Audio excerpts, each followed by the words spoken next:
आपल्या घरातील एखादा मुलगा किंवा आपले पती किंवा आपल्या घरातील मुलगी किंवा पत्नी कशाला तरी खूप घाबरले असतील, त्यांचा जो घाबरटपणा आहे तो जात नसेल, त्यांनासुद्धा कळत नसेल की ते कशाला घाबरले, किंवा त्यांना काही सतत चिंता असेल, काही दुःख असेल किंवा काही आजारपण असेल किंवा सतत त्यांच्या डोक्यामध्ये नकारात्मक विचार जे आहेत ते सारखे येत असतील, अगदी त्यांची आरोग्य जे आहे ते सुद्धा खराब झालं असेल, असं जर काही घडलं असेल तर हा उपाय येत्या रामनवमीला करून बघावा.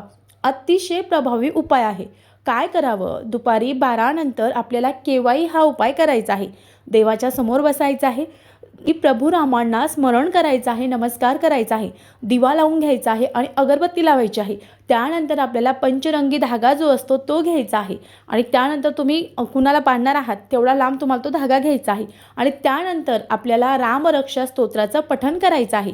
येत नसेल यूट्यूबला लावा, पण राम राम या नामाचा जप करा. तुमचं मन जे आहे ते इकडे तिकडे भरकटायला नको. त्यानंतर आपल्याला 11 वेळा श्री रामरक्षा स्तोत्राचं पठण करायचं आहे.